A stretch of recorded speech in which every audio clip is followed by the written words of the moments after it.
Hello, everyone, and welcome to this week's edition of the Media Boat Podcast. Hello, hello. Today is May the 5th, Cinco de Mayo in these parts, day after Star Wars Day, if you're having a Star Wars hangover right now. I don't know what that comprises of, maybe just too much blue milk. It comprises of not being at the top. Yeah, something like taking the low ground. Yes. If you don't know what the Media Boat Podcast is, it's episode 278, by the way. If you don't know what the Media Boat Podcast is, we are a podcast that brings you news about movies, television, video games, and music, but not necessarily in that order. My name is Matt. His name is Mike. I jumped the gun there. I'm Mike. It's okay. He's Matt. I usually don't talk until you introduce me, but it's episode 278. If you haven't figured that out by now, by episode 270, that I always wait to be introduced to talk. Yeah. I'm blowing your mind right now. Go back and listen. You're like, oh yeah, he doesn't speak till he's introduced. So yeah, just a heads up, if there's a little bit of an audio difference this week, it's because Mike's recording in a different room. Please let us know in the comments if you have any tips and tricks about that kind of thing. We're going to troubleshoot it for next week and moving forward. We'll see what happens. So yeah, just a heads up. For those of you watching on the YouTube, I have a new blank setup behind me. This will be fixed probably this weekend. So come, I have a big, huge poster here. If I could just slide this in here. That's going to be behind me eventually. Okay. So that was an audio visual for everyone on the YouTube, which if you're not watching on the YouTube, just search for us on YouTube, Media Boat Podcast.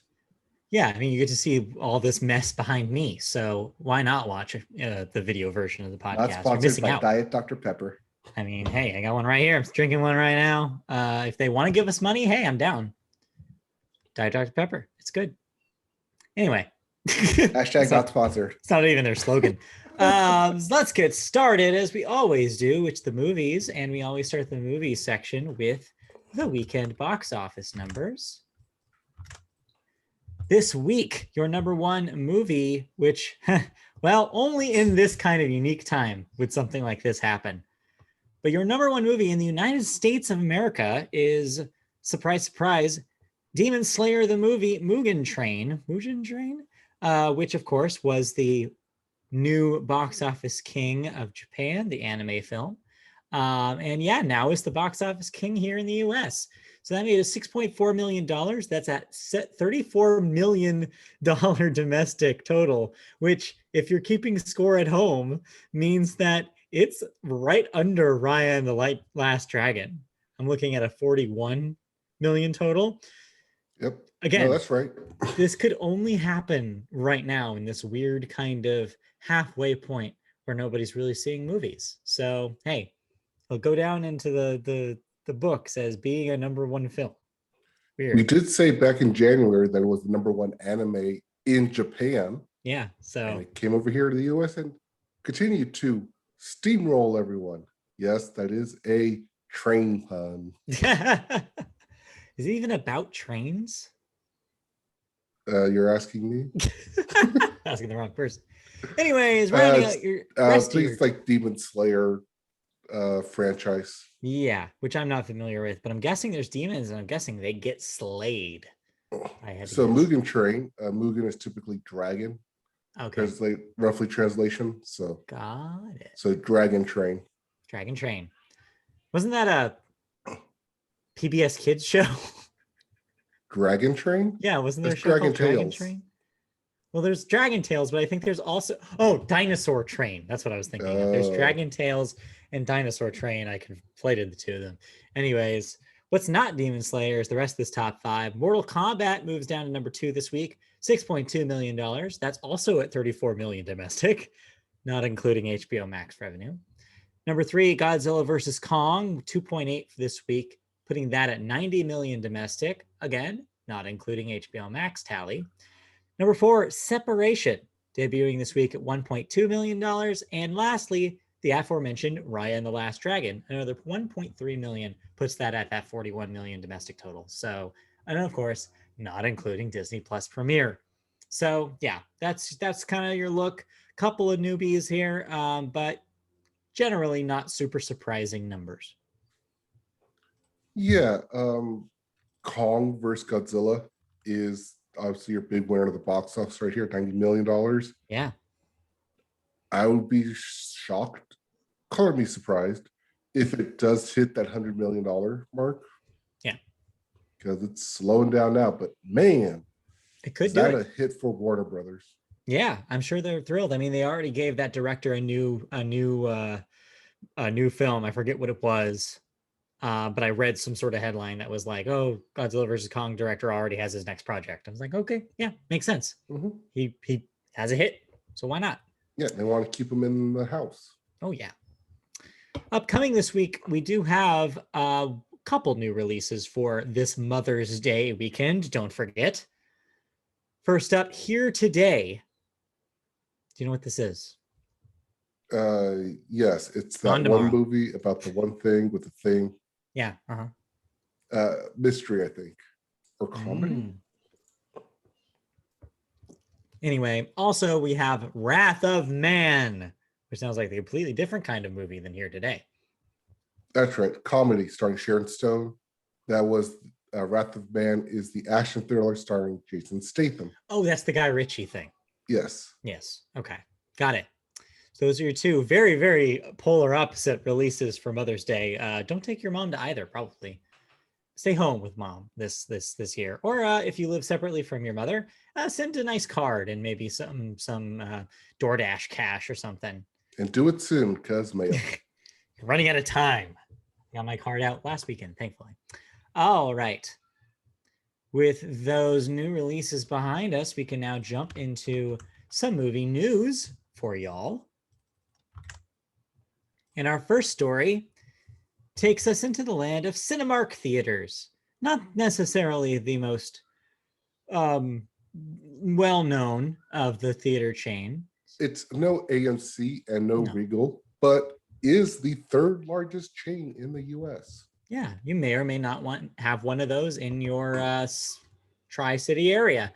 They're trying to make even more of a place in the market by making a deal with one of the biggest streaming movers and shakers. They've announced the upcoming Netflix film Army of the Dead, that's of Zack Snyder origin, will play in more than 200 of its Cinemark locations starting on May 14th, 1 week before the film is set to premiere on Netflix. Smaller independent and regional theater chains, including the Alamo Drafthouse, will screen the film as well. Over 600 screens nationwide are going to stream this film. In a press release by Cinemark, they indicated that this will be the beginning of a new phase in its relationship with Netflix, which tested the waters late last year with the movie Christmas Chronicles 2, The Midnight Sky, and Ma Rainey's Black Bottom, all appearing on theater screens. So Netflix making those deals, getting their movies in theaters as another revenue chain. Meanwhile, chains like Alamo Drafthouse and Cinemark are getting in and making some extra movie with more screens than they would have had otherwise. So it's a win-win. Right, especially still coming out of this pandemic where movies releases are still few and far between. I mean, hello, look at this week's release. Right. It makes sense. Zack Snyder. Snack Snyder. It's our man. Is a big name. Army of the Dead is a big film for Netflix, and subsidize some of that cost. Yeah, put it on screens. Yeah. Makes sense. It's a good business move. Now, should you go see it a week early in a movie theater? Maybe not. It's your call, but be smart, is I guess what we'll say. You know our stance here at the Media Boat Podcast by now. Yes, be one of the 100 million vaccinated or on your way to get vaccinated. Yeah. Either way, interesting to see them Netflix making these deals, and not surprising. Definitely not surprising. It's the step we assumed they were going to make. Yeah. Outside of possibly purchasing Alamo Drafthouse or other theater chains. Yeah, we'll say. But then you creep into that monopolistic vertical tier. I don't think they're ready to go there quite yet. Right. Yeah. What is not as surprising, though, or maybe was surprising to some people, is that it's that time of year again. Marvel info drop. Yeah, we had a little bit of a This Marvel was drought. out of nowhere. Yeah, Out of kind of. nowhere. But yeah, we had a bit of a Marvel drought last year, as we all know. All the Marvel movies got pushed out of 2020 into 2021. We're on the precipice of new ones, but hey, why not learn about some ones even beyond those? The dates and titles for Phase 4 of the MCU have been confirmed, alongside new footage and a surprise drop.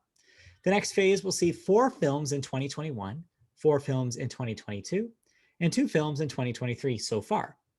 As we know, Black Widow is slated for July 9th. That will also be available on Disney Plus Premiere. Shang-Chi and the Legend of the Ten Rings is slated for September 3rd. Eternals is slated for November 5th. Spider-Man No Way Home is slated for December 17th. Doctor Strange and the Multiverse of Madness is slated for March 25th, 2022. Thor Love and Thunder is now at May 6th, 2022.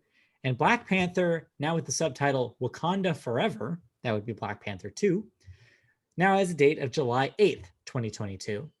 The Marvels, which is Captain Marvel 2, will be November 11th, 2022.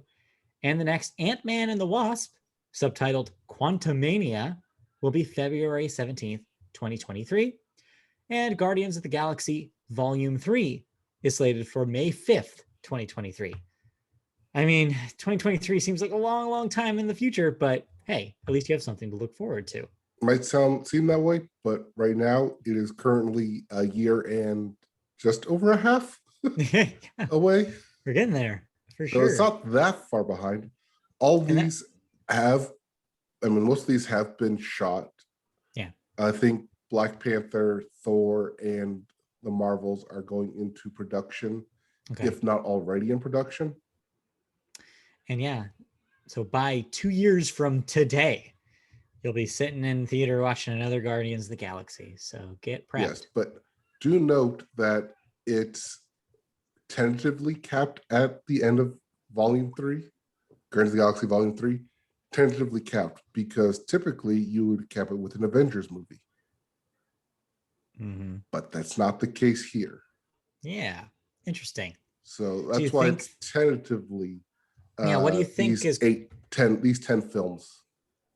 What do you think is the case there? Do you think that this is them saying slyly, maybe no Avengers movie this phase, or is this trying to keep them that in the that one in the pocket until they're ready to make the big reveal?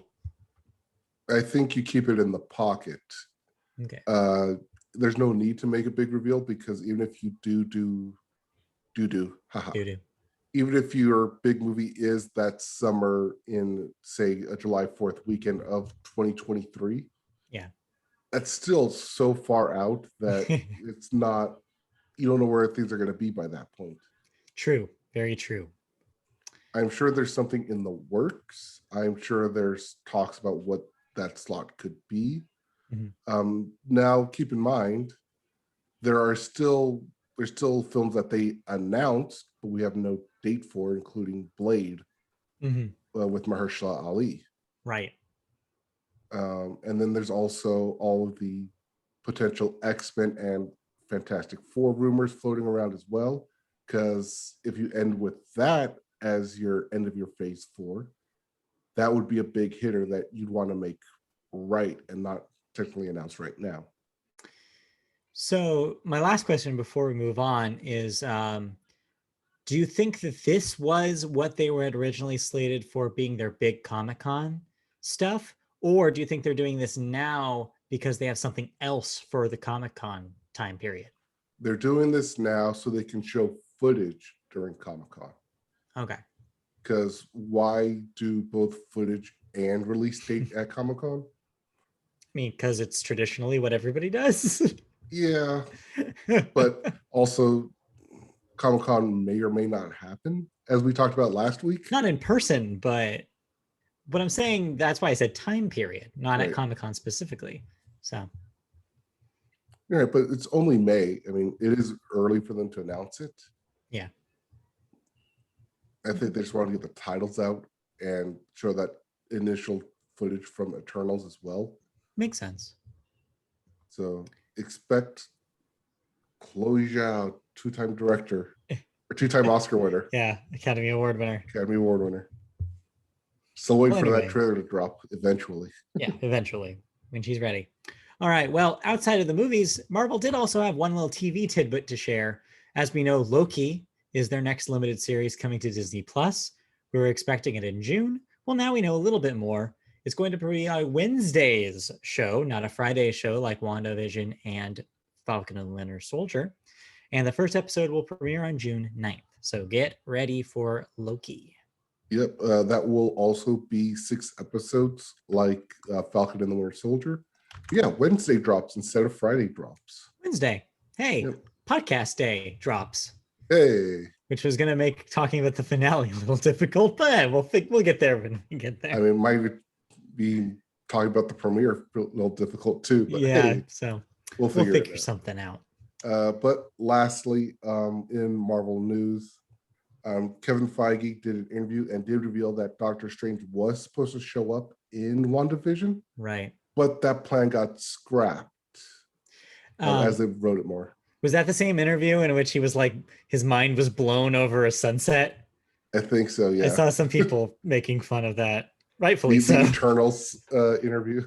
Where he was just like, I can't believe, like you look at it and you're like, wow, amazing. And that has no effects in it. It's like, yes, it has no effects in it. It's real life. What are you doing? Anyway. Anyways, okay. Yeah, basically it confirmed what I had said when we talked about the WandaVision finale. Yeah. Which was that they made the show about Wanda and they didn't bring in an extra person to like come and save the day, because that's what the Doctor Strange character would have done. Come in and save the day and be the help backup that she needed. Yeah, and the risk of that, if you do that, the risk on a storytelling level is that Wanda's arc does not fully complete because she didn't learn a lesson in a way. She didn't grow from the experience if she's rescued. So, also, she's not the one that needed to be rescued in that movie. No, in that show.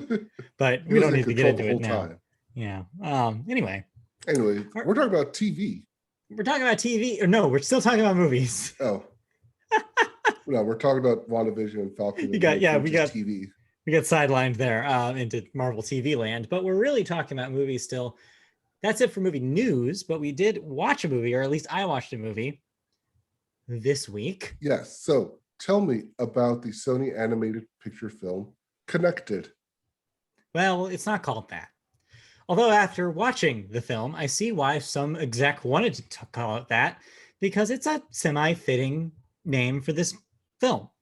The actual name of the film is The Mitchells versus the Machines. And essentially, all you need to know about this movie is pretty explained in the trailer and any screenshots of it. It's about a family who just happens to be living during a robotic apocalypse and have to survive.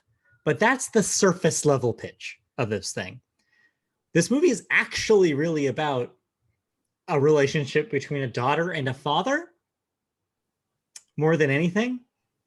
But it's also about technology, about the risk of letting a tech company get too big. It touches on a lot of subjects. But don't worry, it's a comedy first, as you want to expect from producers Phil Lord and Chris Miller, some of our favorites.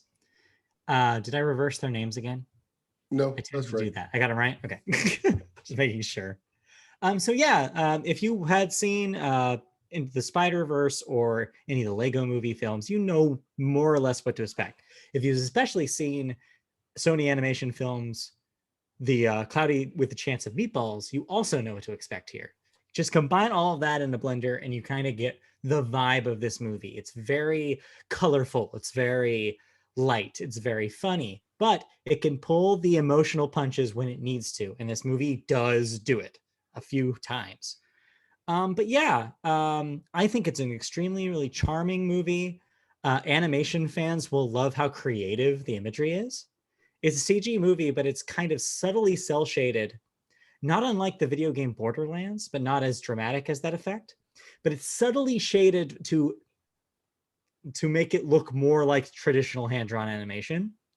And then on top of that, it has layers of hand-drawn animation that act as kind of like the overactive imagination of the hero, teenage girl Katie. And so yeah, it's a surprisingly emotional story that does touch on some subjects that you'd be surprised that it does. But at the same time, it's super fast paced. Something is constantly happening on the screen. You get robot explosions, you get that action part as well as the touching family moments. And you get that really punchy, funny script as you'd expect. The voice cast is great. They got a really good bunch of people in this. Abby Jacobson plays the lead. You have a couple of jokester robots. One of them is Fred Armisen. It's what you expect from the Sony, what they've delivered so far. And I don't really want to say too much about the plot elements because I don't want to spoil some of the twists. But yeah, it manages to do two things that surprised me. One, it's a movie that is about a father-daughter relationship, and yet it doesn't come across as another movie about dads, which has been a problem with American animation for the last few years. I mean, after Toy Story 4, that was kind of the story was, why are all the Toy Story movies now written for adults and about adult problems? It manages to avoid that by making them come meet each other in the middle as opposed to the dad being the correct one. And then also is a story about technology run rampant that never feels like it's just another, we should stop looking at our screens, kind of the thing I was complaining about with some of the episodes of Close Enough last season. It managed to avoid that too by making things even bigger and grander and not necessarily making any sort of point, but also having the message meet in the middle as opposed to take a side. And yeah, you could make an argument that maybe it should have an agenda against the potential dangers of big tech, and it doesn't. But that's because it's a family movie. And so maybe hedge your expectations for that element of the story a little bit. But ultimately, it's a really fun ride. It's a lot of fun for a whole family. Maybe not the youngest of young children. There's some violent imagery against robots, sure, but still kind of violent when you stop thinking about it as robots for a second. So be warned if you have like a little 5-year-old, maybe wait. But other than that, it's really fun. It's funny. It's got a great soundtrack, and it looks like no other animated film outside of maybe Spider-Verse. It's just an incredibly cool looking thing that you can tell a lot of animation-minded people like treated this as their like dream project and really worked hard on. And it's on Netflix, so you can just see it if you have a Netflix account, which is nice. Although I want to say that a full screen version of this would look amazing. So like theater version? Yeah, I would love to see this in a theater, just all of this surrounding me. But yeah, it's really, really good. So yeah, Sony keeps knocking them out of the park. I can't wait to see what they do next. Yeah, I mean, Sony signed the deal with Netflix for first release. Or if this had anything to do with it. I believe this predates that deal, but it does. It might be the reason why they did it, because it's just that incredible of a thing to look at.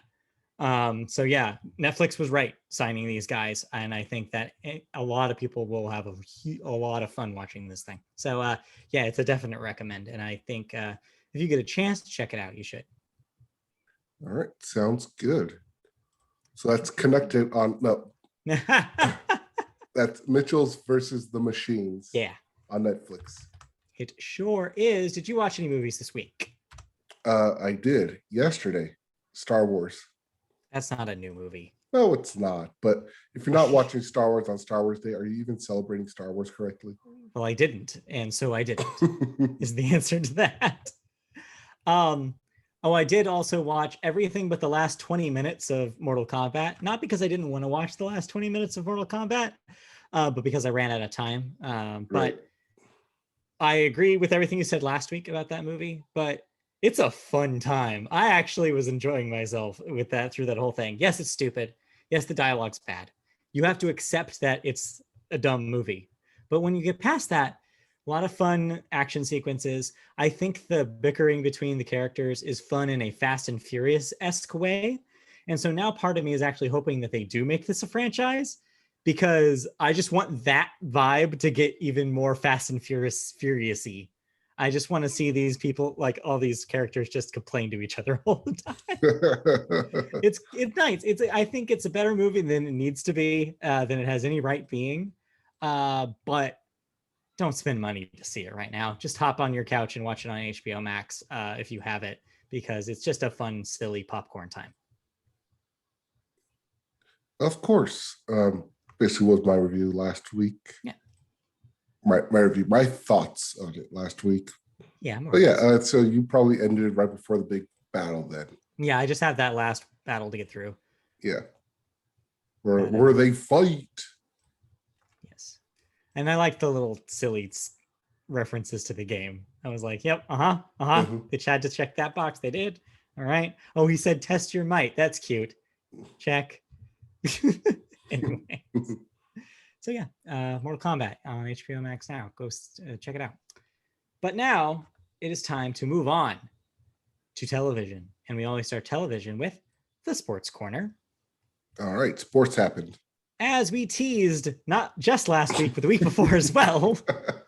Last week was the NFL draft. As predicted, Mr. COVID himself and Mr. Crypto salesman Trevor Lawrence was your number one overall draft pick. Any other fun facts from the draft this week? Everything was expected until the 49ers decided to pick. They didn't tell who they were going to pick, kept it a secret, until they called Trey Lance. Okay. Quarterback, like literally minutes before they were going to pick him. They kept it a secret. So congratulations, Trey Lance, for being the number 3 pick in the draft, going to a third-rate team. But this does mean that expected draft pick, Mac Jones from Alabama, who everyone thought was going to be the number 3 pick, fell and continued to fall right into the lap of Bill Belichick. Oh. So he is now a Patriot, which means he gets to face off against former teammate Tua Tagovailoa twice a year now. Whoops. Also, Heisman Trophy winner Devonta Smith went to the Eagles, where he gets to play with also former teammate Jalen Hurts from Alabama. Aha. And lastly, lastly is correct, because he was the last pick of the draft. Mr. Irrelevant. Yes, Mr. Irrelevant. Went to Grant Stewart, selected number 259 out of the draft. Congratulations on being Mr. Irrelevant. We love to report on every year's Mr. Irrelevant. Well, someone has to. It's a media boat tradition. If everyone reports on Mr. Irrelevant, does that not make him Mr. Irrelevant anymore? But rather, the penultimate pick is more Mr. Irrelevant than Mr. Irrelevant? I think you're right. Yeah. But you'd have to take that to the NCAA out of that one. We'll wait till it becomes relevant. Yes. Always. All right. But there was other sports that happened this week. Kind of. The NFL schedule, speaking of the NFL, is going to be released this coming week. So get excited for that. Next week. Next week. Tuesday or Wednesday, I think. And the Kentucky Derby happened. Medina Spirit was your winner. 12-1 shot. So if you put the 100 on there, you got a great 200. Actually, you get 1,300 out of it. You get your money back plus the 1,200. Yeah, plus. Yeah. Okay. Cool. Any other sports bits? It's pretty light sports week. It is a very light sports week because not a whole lot is wrapping up and or happening. Sports continues to sport. Sports continues to sport. Sportsmen continue to do their thing on the field. So watch them on the ice, on the court, or on the field. Yep, on the field. Those are your only ones that are happening right now. Yeah. So let's move on from sports and talk about television news. Our first story takes us to territory we only occasionally talk about, but is talent agencies. This time, ICM Partners. They're in a little hot water. An expose in the LA Times has called into question the agency's commitment to diversity and whether a toxic male culture and discrimination continues, despite public pledges to the contrary. According to the article, quote, more than 30 former and current ICM employees said in interviews that the company tolerated a hostile work environment where women and people of color were subjected to harassment, bullying, and other inappropriate conduct. Sounds familiar. Yeah, doesn't it? Nearly a dozen women reported allegations of mistreatment by male agents and managers company-wide. Among the serious allegations include an agent exposing himself in a car, another agent attempting to kiss a client, and bullying toward low-level assistants, the same low-paid group who bore the brunt of abuse from producer Scott Rudin. Now, here on the Media Boat Podcast, we have not been talking about the Scott Rudin allegations. For some reason, they've slipped through our cracks. But generally speaking, you've probably heard of his accusations. So it's not super surprising that these talent agencies have the same issues happening, because it's been a tradition, unfortunately, in Hollywood for these organizations to have this kind of vibe. And stuff like this being reported on in a big venue hopefully will lead to big changes. What's it called? The open secret? Yeah. The not so kept secret? Exactly. Where assistants are constantly harassed or being paid to do menial tasks or labors in order to climb the ranks, as they put it, and one day make the multi-million-dollar deals, which this cycle would then repeat itself. Yeah. That's the stuff about this toxicity. It's not just a couple of people, typically. What they find typically in these situations is that it goes all the way to the top, and it's been that way for so long that it's become the company like aura.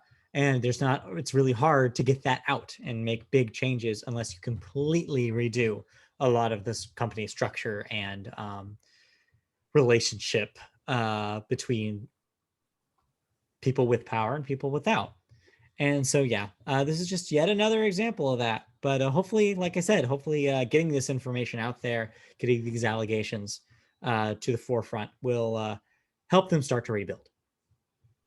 Right. And hopefully not just this company, but it'll promote other people to come forward and express their stories as well. Yeah, hope so. But we'll see what the fallout happens from Hollywood, should there be fallout. Some producers were named, agents were named in the piece from the LA Times. So we'll see if any individual people have repercussions. Yeah. ICM did put in a statement that they wanted a 50% diversity. I think it was in 2017 by 2020. Well, we're 2021 now, and they have yet to meet that goal. Yeah. Also in the article, they talked about how they pulled minority employees from other departments in order to dress them up for training videos to say, see, we're a diverse group of people, but really these diverse group of people you won't work with on a daily basis. Yeah. Tricky. So that article came out today, I think around noon. So we'll see if any fallout happens from that. But it's a hard-hitting piece, so we had to talk about it. Yeah, of course. Of course. Okay, well, with that, let's move on to our second story here. Let me grab it, which takes us to a familiar friend, or like frenemy, I suppose. Disney. So they do a lot of business overseas, just like they do here, including television channels. Obviously, Disney owns a lot of different brands of television channels, both here and in other regions. Well, that's going to slowly get closed in the Southeast Asia and Hong Kong regions, as they're going to focus more on direct-to-consumer and streaming options as opposed to traditional cable television packages. Among the list of channels owned by Disney that are set to close in those regions include Fox, FX, Fox Movies, Fox Sports, Star being, of course, the branding that they use overseas and a lot of other areas for some of the products that they own. Nat Geo, People, the network there, Disney Junior, and Disney Channel. only 4 Disney-owned linear channels will survive: Star Chinese Movies, Nat Geo Channel, and Nat Geo Wild. Now, Disney Plus hasn't yet had a full rollout in that region, but Disney Plus Hotstar, a similar service, which includes those Star properties, has been a success so far in Singapore, where it launched back in February. Disney and Fox channels have been part of a pay TV subscription packages in this area, so their closure may mean a downward presence on subscription prices, which would be good overall for everybody else involved. But this may hint at Disney planning on rolling out a Disney Plus Star equivalent in those areas.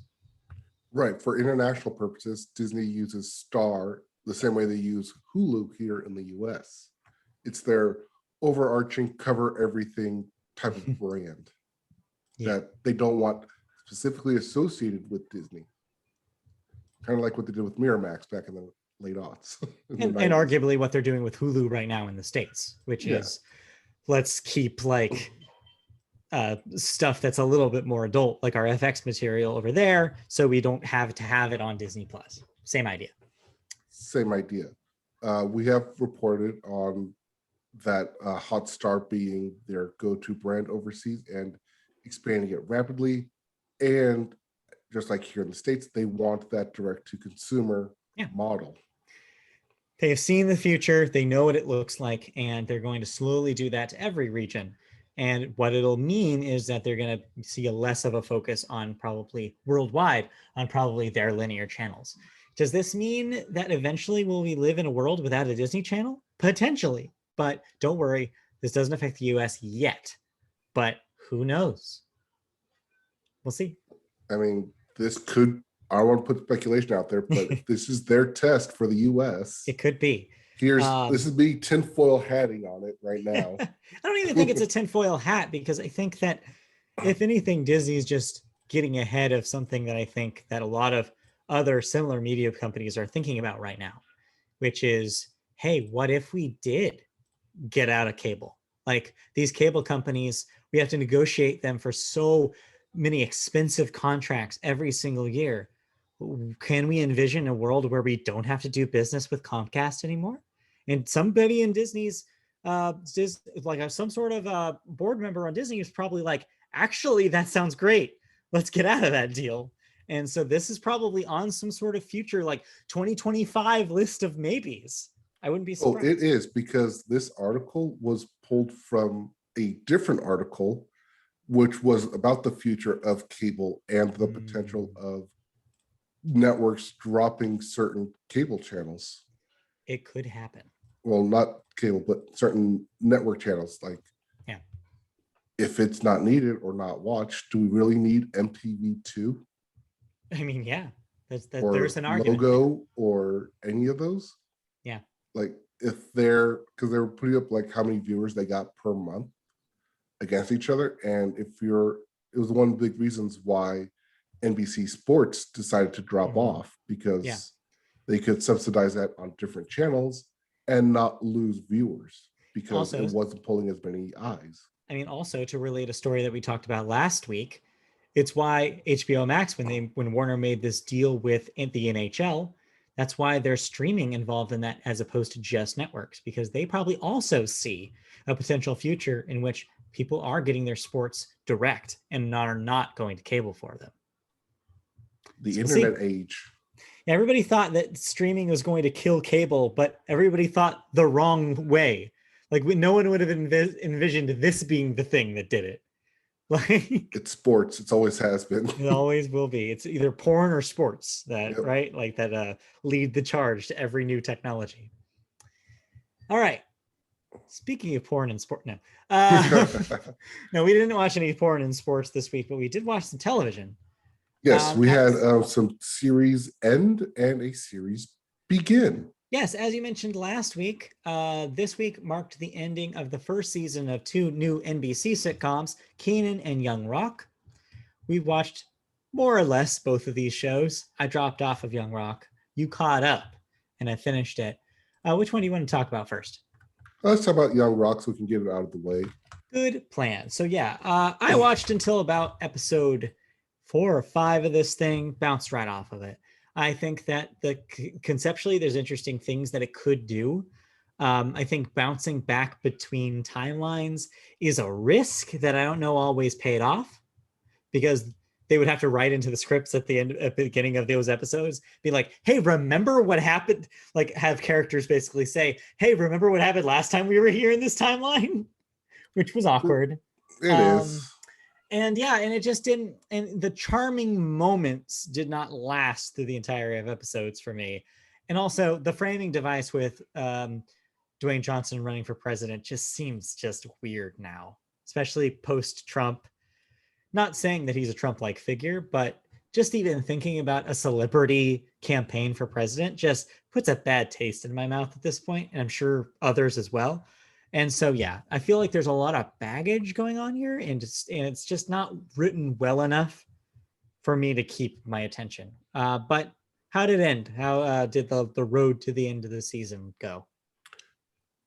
Continued the very gimmicky, and yes, it does bounce around. Yeah. Outside of the first episode, you never have all 3 iterations of The Rock in a single episode. It's focused on one or the other. And it's kind of a grab bag in that way, because you don't really know where it's going to end up, like at the start of the episode. I guess unless you watch the previews, but I don't do that. So it does end up as kind of a grab bag of, oh, where are we going on this week's adventure with The Rock? Who are we catching up with this time? What storyline are we continuing?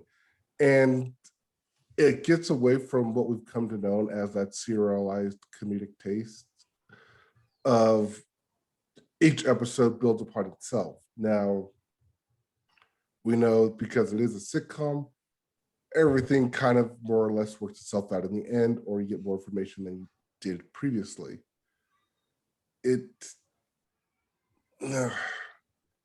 hard for me to go back to like the elementary school or high school days, because we know everything ends up fine. He went on to college, right? Played.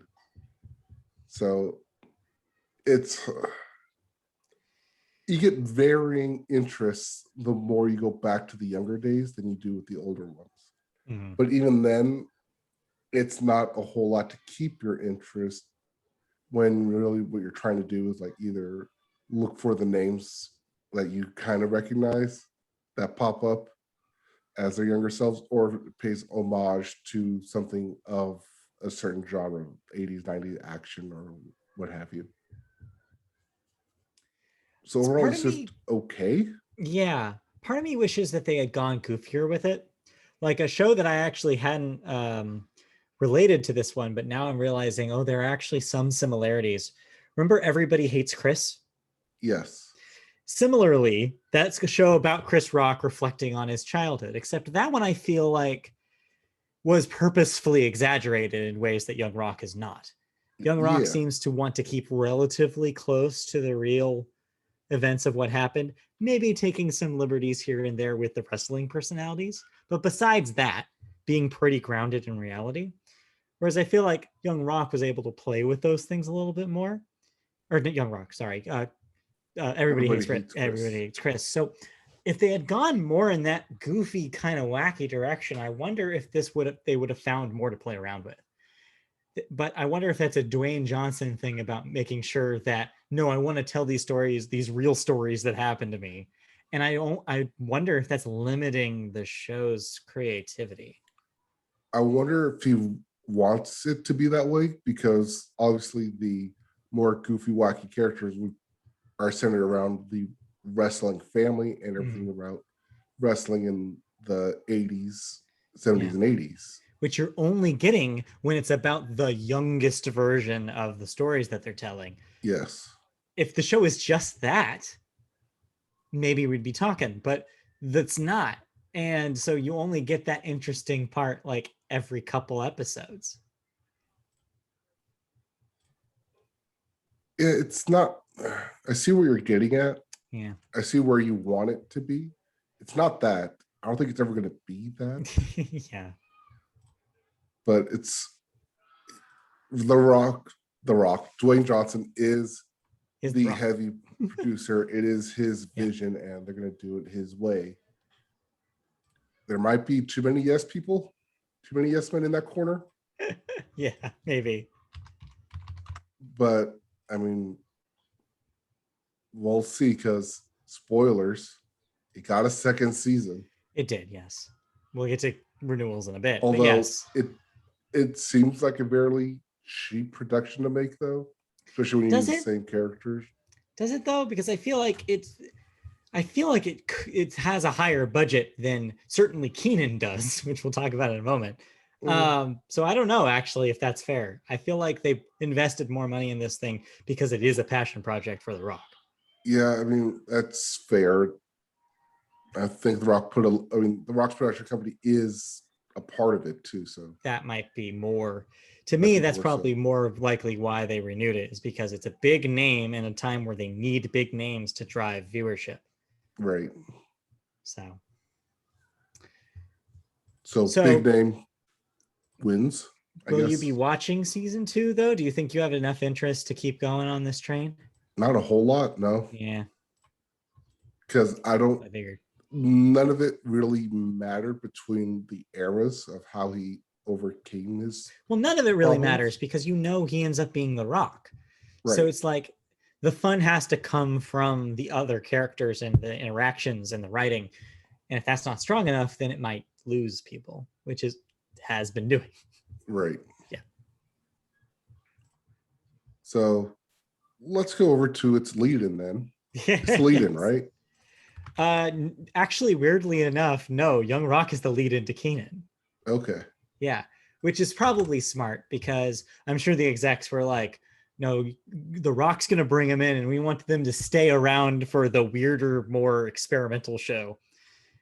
Although I'm being generous there. I don't think Keenan is very weird or experimental, but in comparison to Young Rock, it kind of is.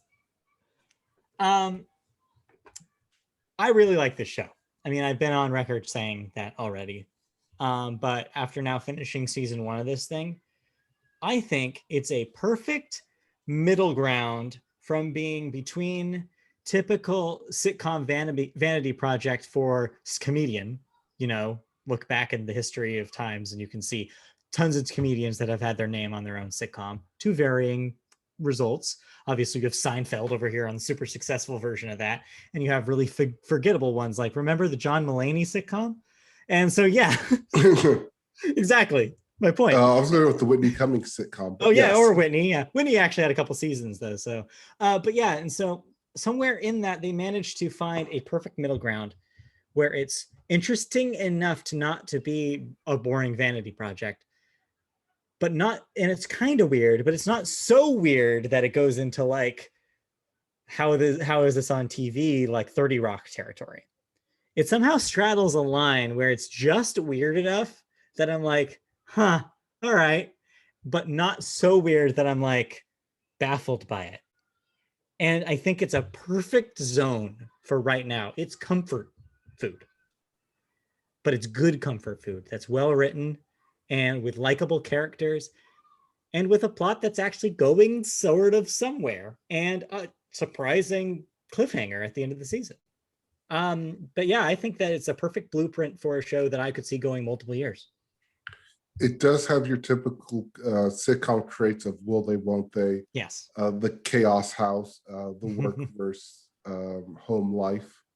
But it really starts off in a very somber note of the death of Keenan's wife. Right. And getting over, not necessarily getting over it, but continuing on past it. Mm-hmm. And when it started off with that, like, oh, you're going to start here on like what's considered in most people's life their lowest point and make a comedy about it. I don't know. But that's the thing, is that they found a way to do it where it doesn't seem like you're wallowing in the depression of it. They make it a plot point so that way the show overall is about Keenan being better, learning how to be better and being a better father, being a better host, being a better friend.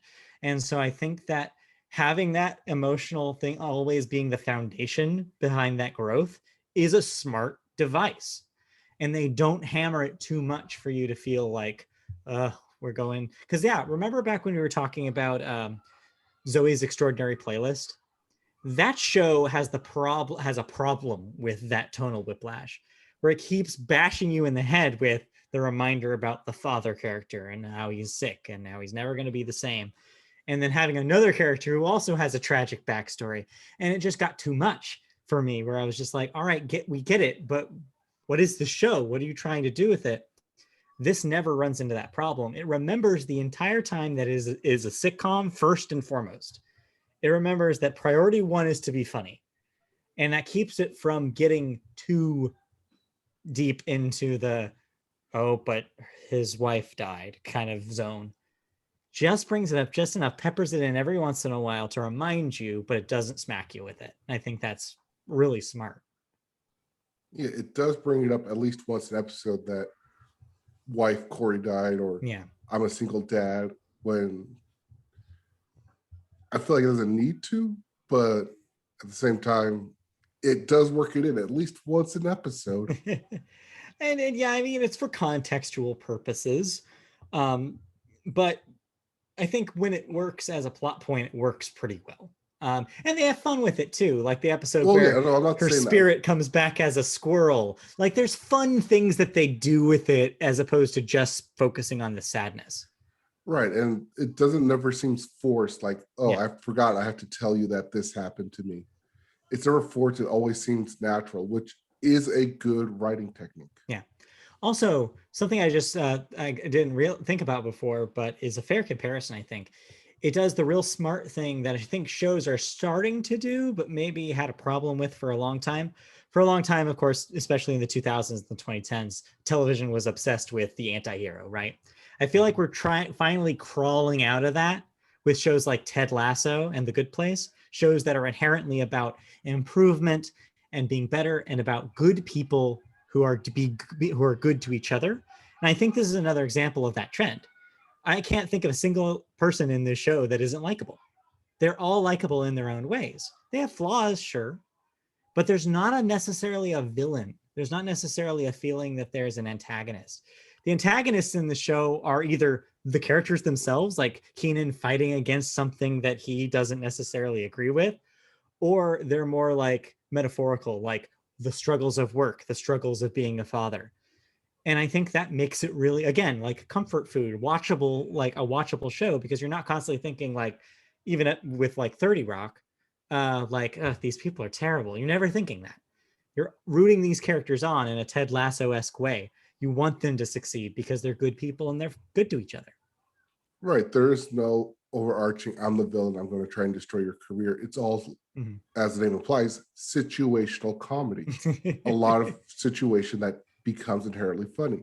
A lot of foot and mouth or trying to backpedal phrases. It's written funny. Yeah, and I wonder how much of this is the fact that we haven't had as traditional of a sitcom in a while, because I'm sure a lot of people are probably listening to this and be like, he's just describing a sitcom. They're just describing what a sitcom used to be. And something changed within the last couple decades where that isn't a sitcom anymore. And so maybe it's bringing back some of that old school kind of energy, which is maybe one of the reasons why I like it. But at the same time, though, I also see it as part of that larger trend. And I don't necessarily think that it's unique to Keenan. But still, it's kind of amazing that it works the way that it does, as well as it does. And I hope other people are watching this, is kind of my hope, because I feel like this is something that could easily slip through the cracks. Spoiler again, it did get renewed, thank God. But if it hadn't, I can't say I would have been surprised, because I feel like something like this is probably not as big of a name as Young Rock, and I could have seen it easily being missed by a lot of people. But I'm hoping that maybe a second season gets the gears running a little bit, gets more eyeballs on it, and maybe we have a Ted Lasso-esque word of mouth success over time with this thing. I'm really crossing my fingers. It did end on a kind of a classic cliffhanger of moving away or starting new projects. Will they ever be back?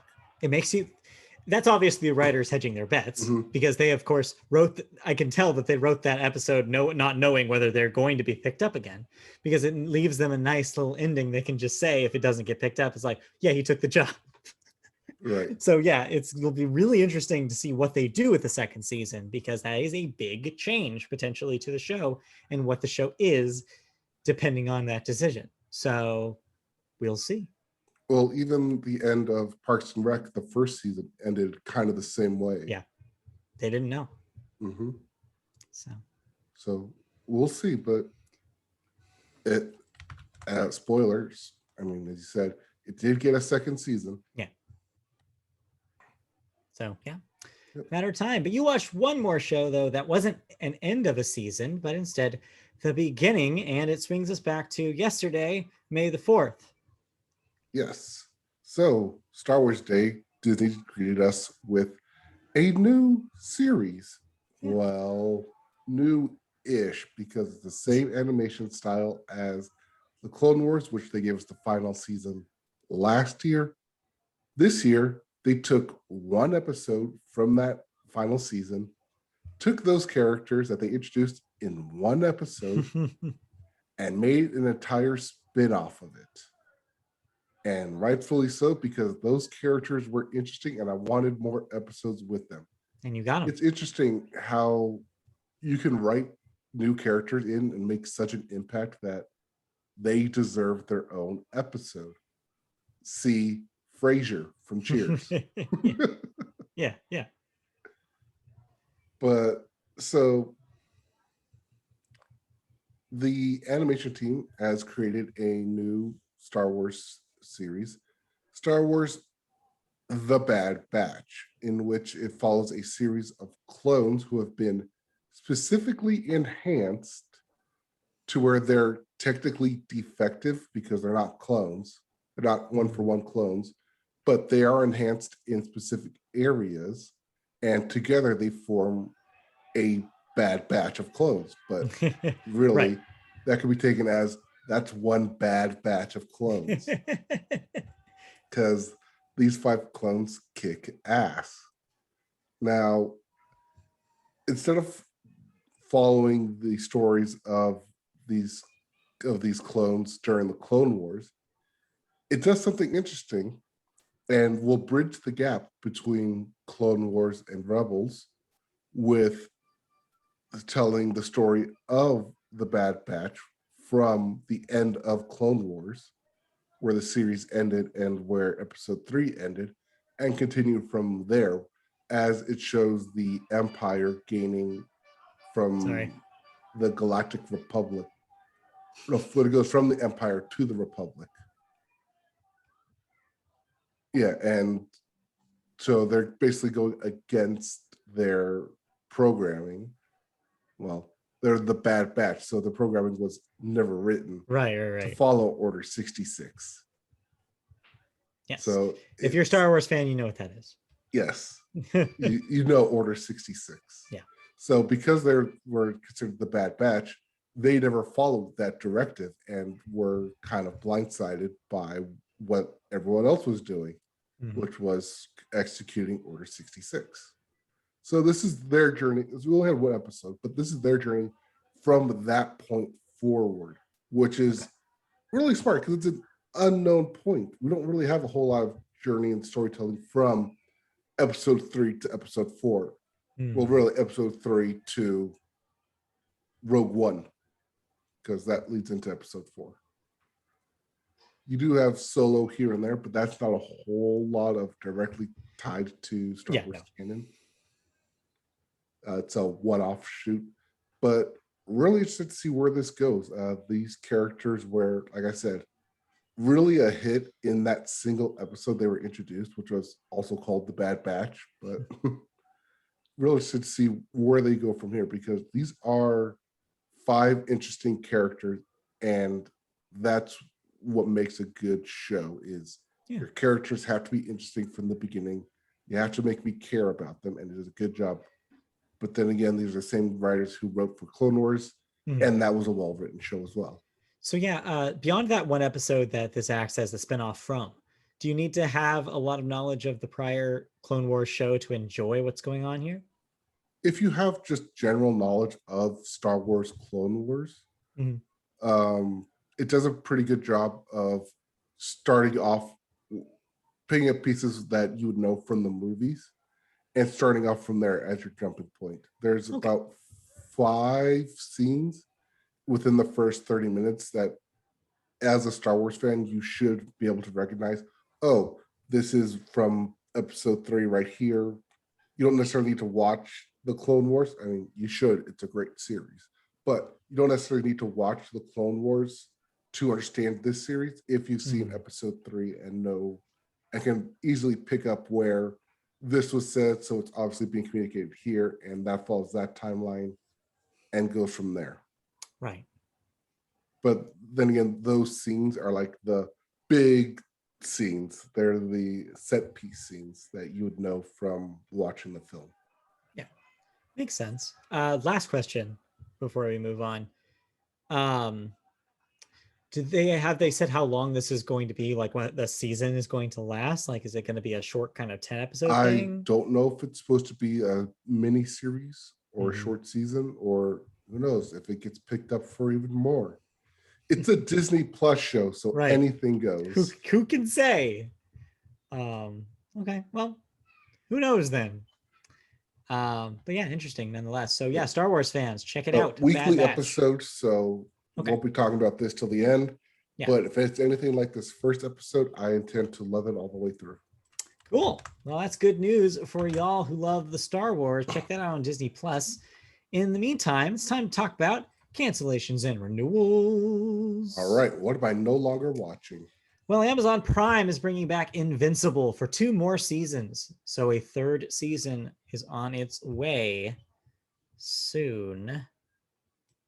The Duchess got canceled over at Netflix after just 1. As we mentioned, Kenan and Young Rock are coming back to NBC for a 2nd season up each. And then what else do we got? The Last Kingdom will have its last season will be, or its 5th season will be its last on Netflix. Kung Fu on the CW will get renewed for a 2nd season. Stargirl, also on the CW, coming back for a 3rd season.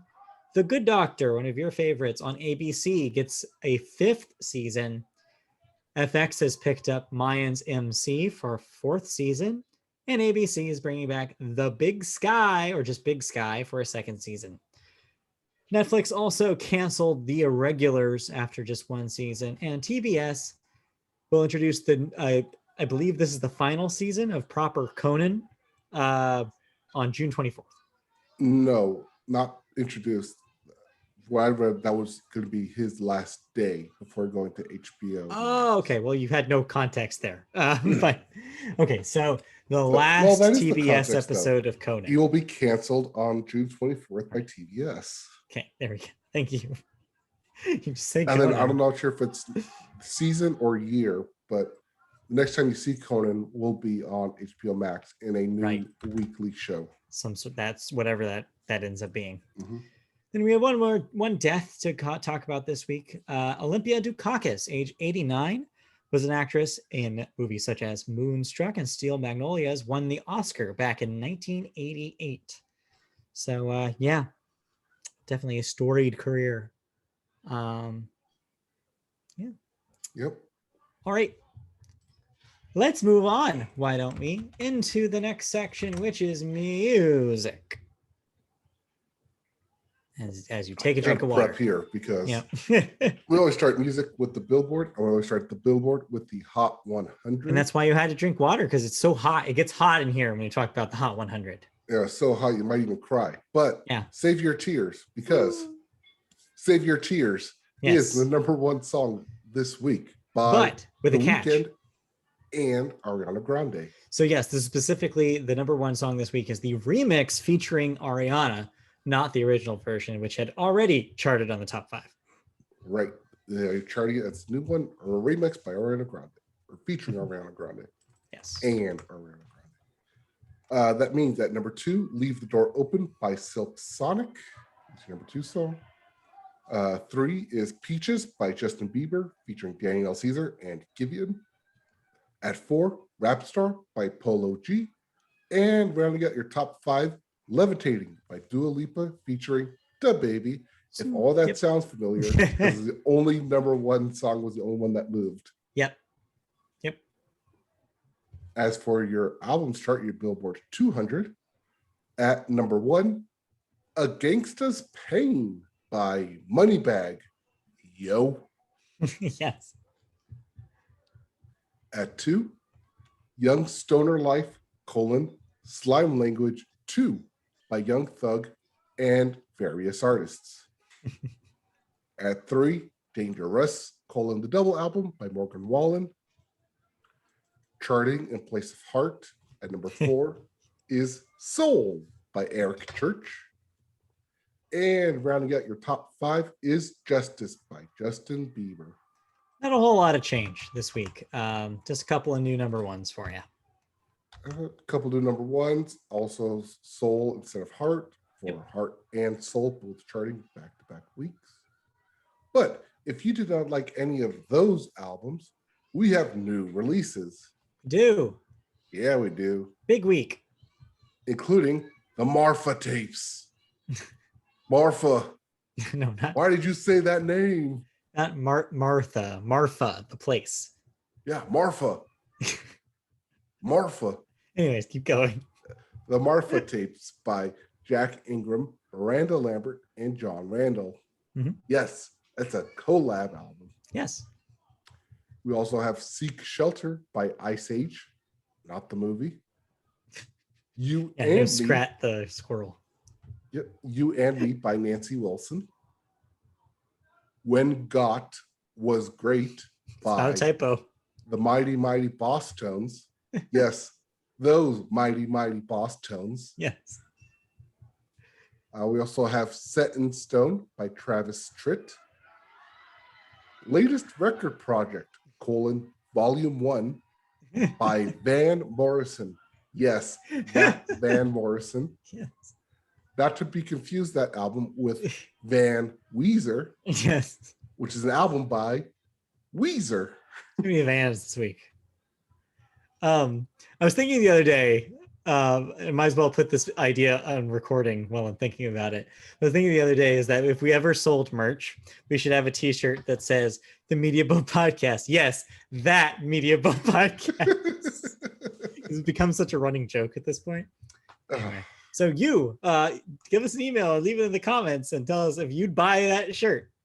Yes, that shirt. Yes, that shirt with like asterisks. That shirt. Yes, that shirt. Anyway, a lot of running gags we could. And just on the back, it just says, "It's a business." It's a business. Real podcast. It's a business. It's a business. Just on the business card, it's a business. Anyway. Anyways, let's get some music news, shall we? Media Boat favorite, the Media Boat Podcast. Sorry. Okay. So we recently had the Grammy Awards. We did last month, and well, they're at it again. Well, by they, I mean the Recording Academy. They've announced today that it has made significant changes to the Grammy Awards process, which including the elimination of nearly all of the controversial secret nominating committees that made final decisions about which artists and or recordings were nominated in certain categories, including the big four general fields of album, song, record, and best new artist.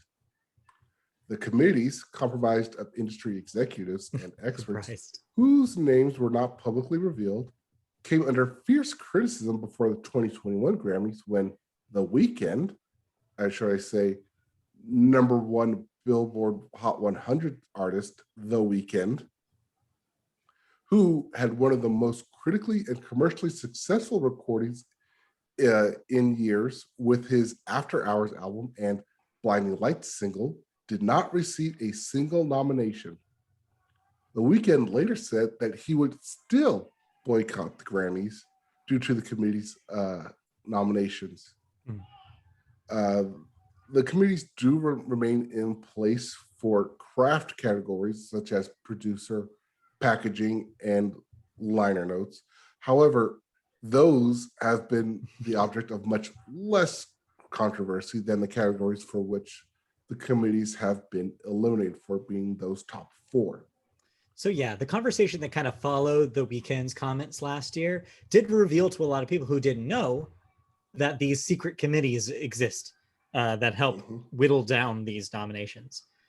And so, yeah, this is the Recording Academy's version of being like, all right, okay, we heard you guys. You're worried that, us locked away with a secret panel of people deciding us on our own is probably not the best way of doing this. Sure, fine. We'll rewrite how we do the voting then. Are you happy? And of course, the result is The Weeknd basically made a statement saying, yeah, it's still going to boycott y'all, but I guess it's a step. He was like, yeah, I'm glad they're making changes, but still, I don't care. And yeah, I feel like that's probably going to be the vibe you're still going to get, because as predicted, it's very, very hard for them to completely win back a bunch of respect after completely snubbing one of the biggest recordings of the year. It's going to be hard to get their image back after that. Even making moves like this is not going to move the needle that much. I guess it's a hearts and minds thing. So maybe over time, if they keep making adjustments, and hey, if we see a much wider range of nominations next year because of this change, maybe it's worth it. But for now, it feels like it's still not enough. We did note that this past Grammys was basically a doubling down on Billie Eilish winning the previous year. I mean, let's be fair, she took home like 2 Grammys, but still, yes. Nonetheless, it did seem like they were continuing where they left off. Right. And The Weeknd did make enough noise that the Academy is changing its rulings, at least on the big 4 categories. So it's a step, but like The Weeknd said, not a big enough step for him to rescind his boycott. Yeah. So the strike is still on. So yeah, we'll see if this makes an actual difference or not. Only a matter of time. Speaking of making a difference, the Los Angeles Police Department is making a difference. Sort of. If you're Lady Gaga. Yeah. Because they have arrested 5 suspects allegedly involved in the February 24th shooting of Lady Gaga's dog walker and the kidnapping of her 2 French bulldogs. 3 of the suspects, who I will not be naming, have been charged with attempted murder, conspiracy to commit robbery, and second-degree robbery, according to prosecutors. According to police, the 3 are documented gang members who targeted the bulldogs because they knew of their high value. They were not aware that Gaga was the owner. Yeah. I remember mentioning this specifically after the story ran, when we were talking about the original story, because apparently her dogs are rare breed of whatever specific breed they are. And so they probably had no idea they were Gaga's dogs. And sure enough, that's the case. Right. 2 additional defendants are accused of acting as accessories after the fact, though. One of them is said to have returned the dogs to the police 2 nights later. Yes. Prompted by the offer of a $500,000 reward. This is key. I guess what they figured out was the person who returned the dogs was involved. Yeah. Apparently, they were in a relationship with one of the suspects. As soon as you said you were going to read the names, I was like, oh, this is going to make the back end of this story really hard for him to talk about.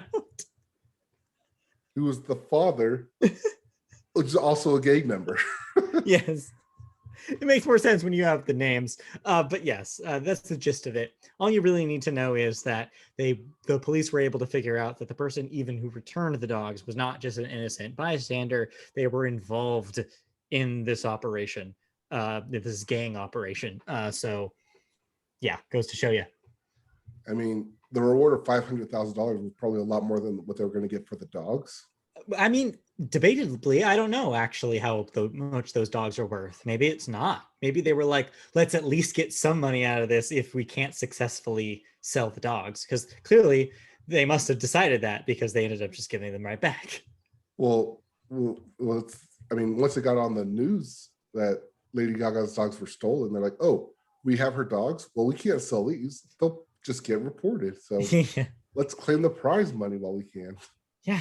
I don't know. It's a weird story that got weirder as it went on, but at least the dogs are back in Gaga's possession. So, yes. But man, sucks for that dog walker. Still, I feel like every single story about this seems to ignore the fact that, dude, that guy, the person got shot. Let's talk about that for a second, guys. Right. Yeah, we're talking about the dogs here, and Yeah. Someone got shot for it. Someone did get shot, and but I'm glad that there's, say what you will about the police. We're not really that pro police of a podcast, but what I will say is that it sucks that this happened to this poor dog walker who was just doing their job. And so at least some sort of comeuppance happened to the perpetrators, but it's not going to be enough to make up for the fact that that dog walker got shot. Like, let's make that clear. But anyway. Right. Anyways, let's talk about some music thoughts. You listened to something. Yeah, you told me to listen to something last week, so I listened to something, and I regret it, so I blame you. What did I tell you to listen to? You didn't tell me to listen to anything specific. You were just like, I had the thoughts for so long. You don't ever have thoughts anymore for music. And I'm like, okay, fine, I'll listen to something. So I dug through the new releases, found something relatively notable. So Ashley Monroe, if that name sounds familiar, she's been bouncing around the country music industry over the last couple decades. She had some hits back in the mid 2000s and kind of just has been coasting along. She's also part of the super group of sorts, Pistol Annies with Miranda Lambert. So she's been around in the scene for a while and been making music almost every year. Her newest record, Rose Gold, came out last week. And I'm here to tell you that, it's not very good. And here's why. From the jump on this thing, you can tell she was like in the back of her mind, or maybe somebody told her, like maybe some sort of executive had this in mind. Hey, Casey Musgraves had a big crossover hit with Golden Hour. Let's do crossover. But this is a very 2021 version of that word. I mean, think back to the 2000s when Shania Twain was releasing pop versions of her record, or even Taylor's first couple records had pop versions of the singles. It's not that anymore. Crossover now means let's experiment with the sound. Let's put hip hop elements in, like some like drum beats, like that kind of vibe is what they're going for here. So not quite Golden Hour, but the concept of Golden Hour, which is let's go beyond what the genre of country typically allows us to do. Except here, it does not work and does not help Ashley Monroe's sound at all. It just leads to every song being kind of muddy feeling. And if you take the vocals out and put them in a traditional country song, this could be a pretty good record. But the fact that they spent so much time on thinking about how experimental and different they could be, it just bogs the whole project down. And so I didn't have much fun listening to this thing. Your mileage may vary. People out there, I mean, if you're not as distracted, I guess, by the production here, you might have a fine time. But it doesn't also help that the songs are not that strong by themselves either. I was just kind of bored by it by the end. Nothing really exciting or anything to write home about here, which sucks because I feel like Ashley has a good voice. I think she's proven over the years to be great when given the correct tools to work with, and these are not it. So disappointing, but Rose Gold is out now if you want to check it out, but I think it's a pass.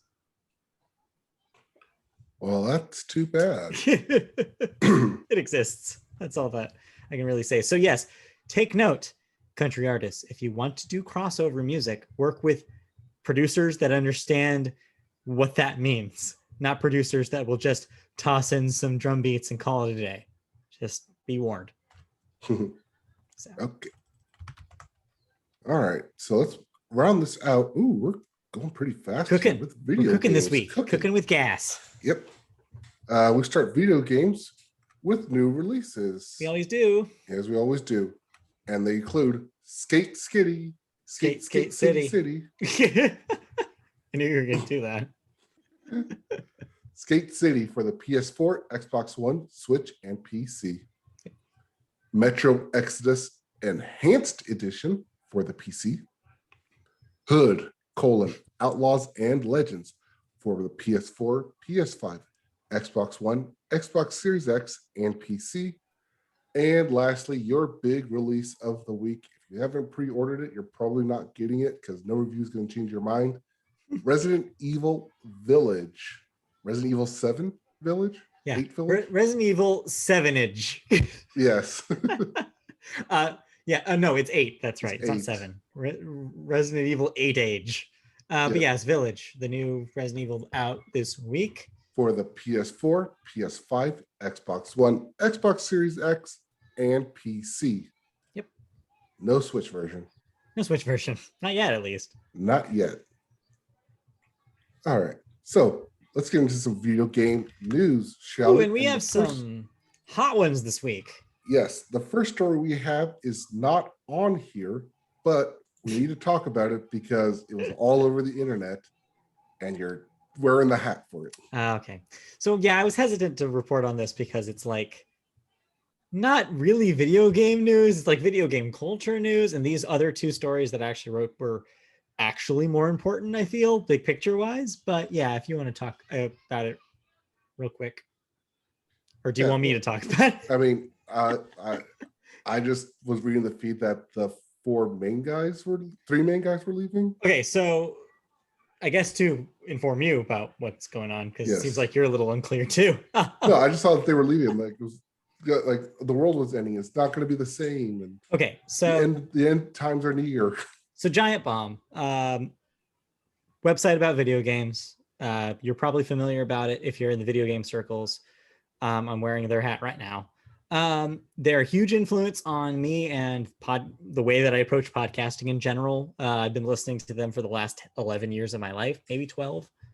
So goes to show you how much of an influence it is, and having that in my ears every week since then has been wild to think about, because it's like having a weird like parasocial relationship with people you've never met.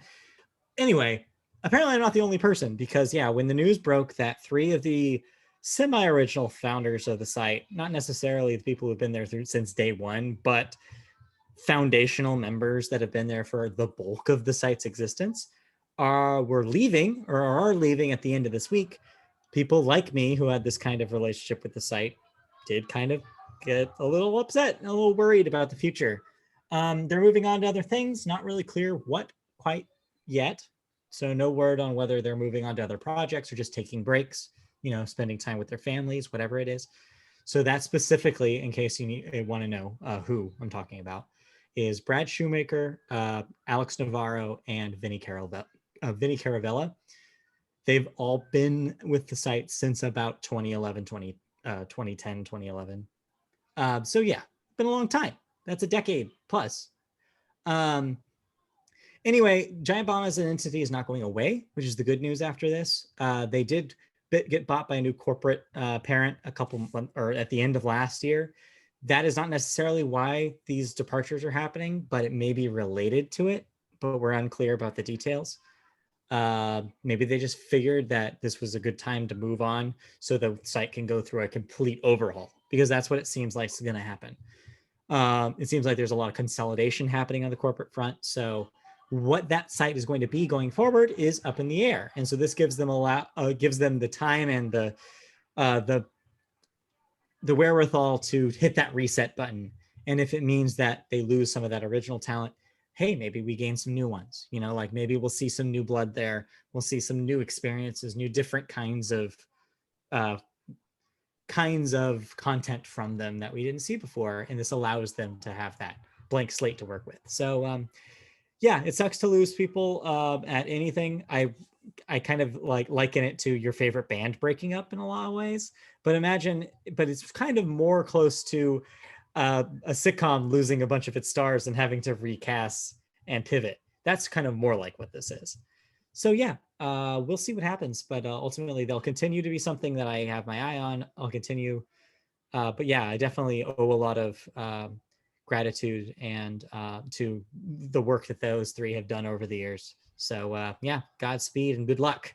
We'll miss them, but overall, I think that it's an opportunity for a new beginning, which is also kind of nice. So we'll see. Okay, so you put it a lot lighter than what I was reading, which was the end is near. So that's the thing. Over. I think a lot of people are very quick to say that because, they've been there the whole time. If they go, what's left? And I feel like the danger of that is not leaving yourself open to what could potentially be a kind of cool new thing, right? Yes, it might be something different, but change can sometimes be good.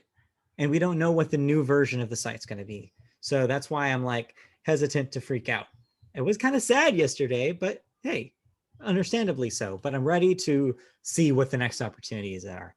Right. Not all change is bad. Yeah, not all change is bad. So yeah, we'll see what happens with them. But they'll still be an inspiration, still be something that I follow. So I'm looking forward to it, and looking forward to whatever the other guys do going forward in their careers as well. All right. All right. So, now let's talk about actual news. That was actual news.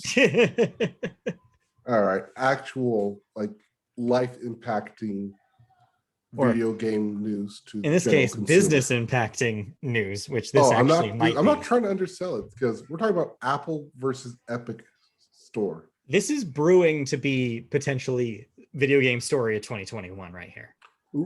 Ooh. I don't want to get ahead of ourselves, but I'll get choked up there. Wow. Yeah, a little bit. But it's May. Yeah, I know it's May, but this is only going to continue. So tell us about it. Epic of the Epic Game Store is just looking to topple. Real quick, before you start reading, I just want to say this is basically a bullet pointed list, more or less, updating what's currently happening with the Epic and Apple lawsuit, because the trial just started this week. So these are things that have been discovered from the actual trial. So as we have been reporting on, then Epic is looking to take on Apple's standard 30% cut, and in a broader sense, continue the long war against closed platforms and closed iOS systems. In 2016, Tim Sweeney aimed his weapon of Epic Game Store at Microsoft and accused them of trying to monopolize the PC gaming, which has always been relatively open compared to consoles. Yeah, so this is just continuing kind of the vibe that Epic has had for years, except now they have a very specific and powerful target. Right, which is Apple, who desperately needs to fight the lawsuit off. So it does not set a precedent that the industry-wide 30% standard is unfair or can be circumvented. While Apple hasn't presented the exact number, estimates suggest that Apple makes close to $1 billion off the relatively passive cut, which would make a big hit to the revenue should it ever be subverted. That's 30% making $1 billion in revenue. So quick note about that point. What this sort of started was a conversation, a larger conversation in the business about other companies and what they take cuts from, and their or how much of a cut they take from their marketplace. And the conversation expanded to Microsoft actually making a change themselves. Right, we'd report on them cutting it down to 12%. Yeah, so they cut their specifically their PC marketplace revenue down to 12% from the prior 30. So it's just PC and it's just their store. This doesn't affect the Xbox market, although apparently documents involved, like related to this case, came out suggesting that Microsoft at one point had thought about doing that cut for their console marketplace as well. However, now they came out and pretty much said this week that they have no plans on doing that anytime soon. But yeah, this is so this conversation from this trial has started having this a conversation throughout the industry about how much should these marketplaces be cutting off the top. Well, in the first day of the trial, Epic CEO Tim Sweeney took the stand to talk about baseline knowledge of consoles, streaming services, and Fortnite's role in those platforms. Among other things, it was discovered that Sony, not Microsoft, not Apple's, Sony had a royalty plan in place for developers to pay the company if cross-play games were not sufficiently even in terms of playtime or money spent on the game. This makes sense because if you recall some of the conversations we had towards the end of the PS4 life on this very podcast, those stories that were coming out about how all these companies wanted to do crossplay and Sony was putting the kibosh on it.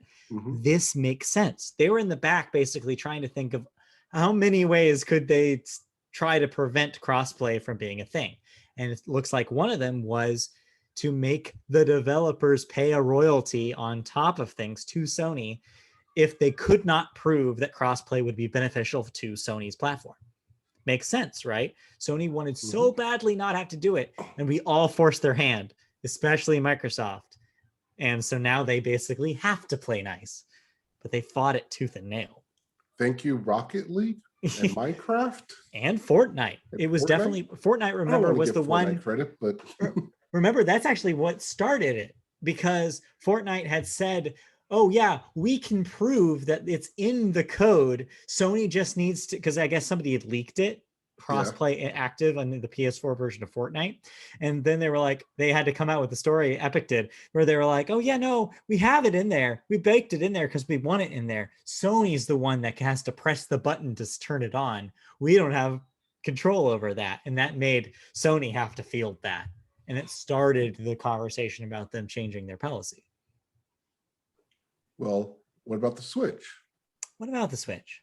Well, at one point, Epic's lawyer presented Tim Sweeney with a Switch and 2 Joy-Cons as a means to identify the Switch as different from other devices like phones or personal computers. He was unable to assemble the system and admitted he's not a Switch player, which is hilarious. This was not super relevant to the story, but it is just really funny that Tim Sweeney has never held a Switch. But you just slide the Joy-Cons. It's right there, though. No, it's funny. A thing that Fortnite you could play Fortnite on. He has no idea what the hell it is. Well, during the second day of the lawsuit, Anash Patel, director of product management at NVIDIA, took the stand as Epic's witness. He was there to testify about how the company's GeForce Now app had to make an end run around Apple's app rules after it was rejected by the Cupertino company. So yeah, this is important because we kind of knew that Epic was going to want other companies that had the same kind of experience with Apple in their side. And this is one of them. It was a big story last year when NVIDIA had basically made public their debate with Apple about letting GeForce Now streaming occur on the Apple App Store. It got that conversation going last year about what about these other things? Because if you recall, Microsoft was also saying that they were going to try to figure out a workaround for the iOS version. Google was talking about it for Stadia as well. All these streaming companies were trying to figure out how to get around specifically Apple's weird thing about wanting to rate each game individually as opposed to just letting a streaming service go. So yeah, this is important for Epic because Epic needs any proof that they've gotten that it's not just them, that Apple is prohibiting a lot of different companies from putting like fairly priced, or in this case, their apps at all on their store. And I think he's got a very good point here. There's a point. Strong witness. And I mean, yeah, it's strong practice, but the question isn't, are they doing it? The question becomes, is it lawful? Right. And so, yeah, that's ultimately up to the court to decide. And then, of course, the thing that I always have to remind myself here is that even though it would be a net good if Apple did take a little less off the top and made a little bit more of a wiggle room for their app developers, you still have to remember, Epic's not hard on money. They're worth billions of dollars. So having them benefit so much makes it like hard to root for either of them in this scenario.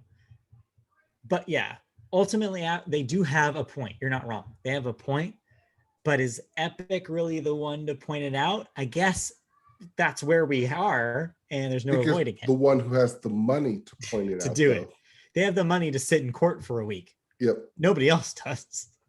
So we'll see how it goes. We'll, of course, keep updating on the show when there's new stuff to update. This is an ongoing case, so I'm sure there will be new stuff by this time next week. So keep your eyes peeled. And we will report when a decision gets made as well. Yeah.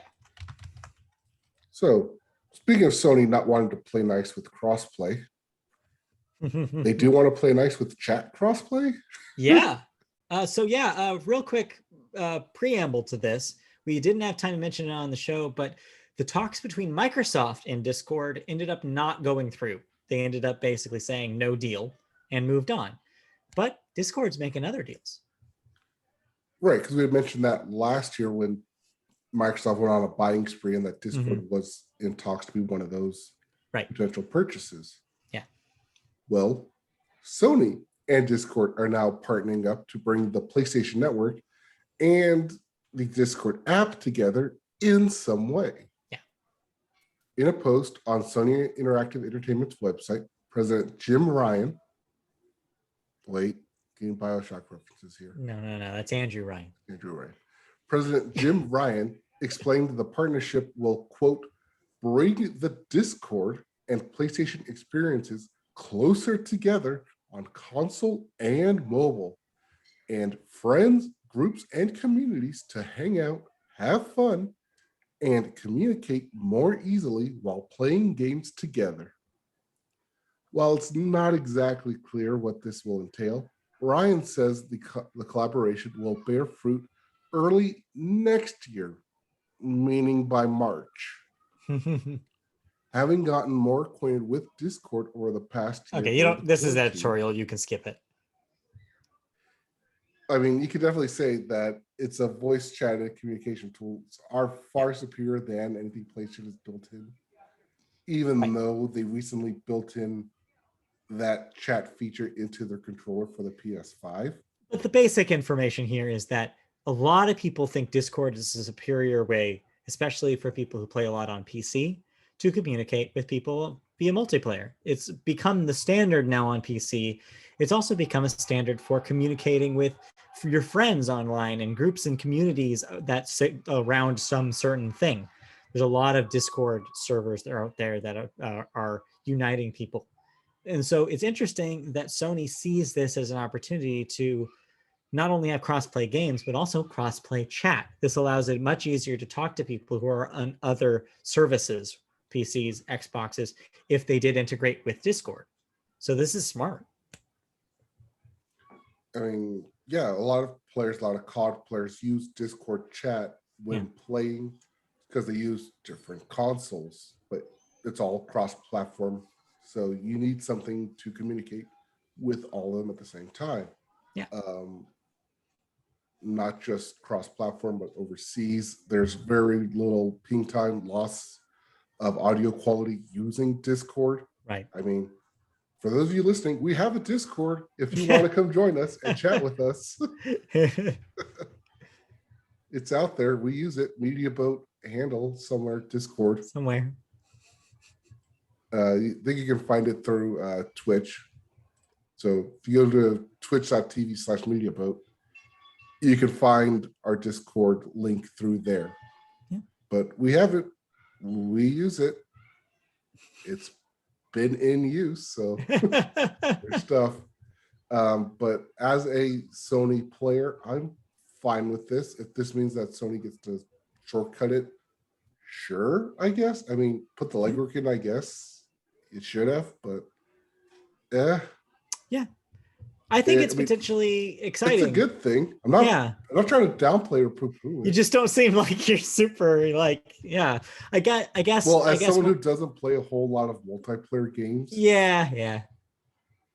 But for those who do, I think this is critical. And I think even beyond multiplayer games, I think just to be able to be like, oh, I logged into my PlayStation 4 and I can see my PC owning friend, or PlayStation 5, I guess, by then.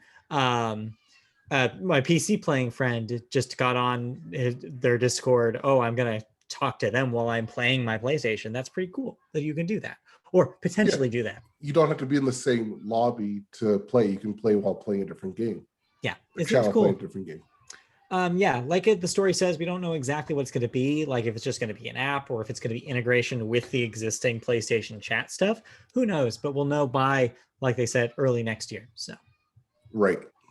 Yeah. So we're really early. So would you like to talk about Nintendo's Builder Garage? Yeah, I just wanted to talk about this real quick because it broke right before the podcast. But Nintendo announced a new Switch game for this June called Game Builder Garage. So hey, remember Mario Maker? Yes. Well, what if I told you that they wanted to make another game where you can build a video game, but it didn't have to be Mario? Like, is it still a platformer? It can be a lot of things, turns out, because Game Builder Garage is not just a build a platform game. It is a build an any game thing. It's a graphically based game programming tool.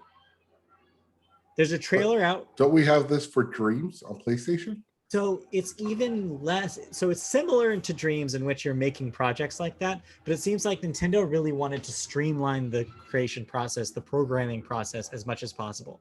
So what they've done is that they've made little like cute little characters that represent different things that you can do with the programming. So the trailer does a better job than I can explaining this, but more or less, it's like, you know how like when you're making a Twine story, it's boxes connected as boxes? Yes. It's that kind of visual language where there are boxes that are basically instructions that you're pairing with these characters that mean different things. Like a character might represent an object in the world. The character might not represent an action that a character does. And you're connecting the dots between these boxes to make the game go. And this is how programming works, more or less, just in a visual way. So it's going to be a very like trial and error kind of way, moving these boxes around and connecting them in different ways to see whether your game works the way you want it to. And the footage they showed of the games in action once you program them seemed really like a variety of different kinds of genres. They showed puzzle games, they showed platformers, they showed shooters, they showed all sorts of different things you can potentially make with this thing. So I think this is really smart because it's a Nintendo way of presenting something that we have seen before. You're right.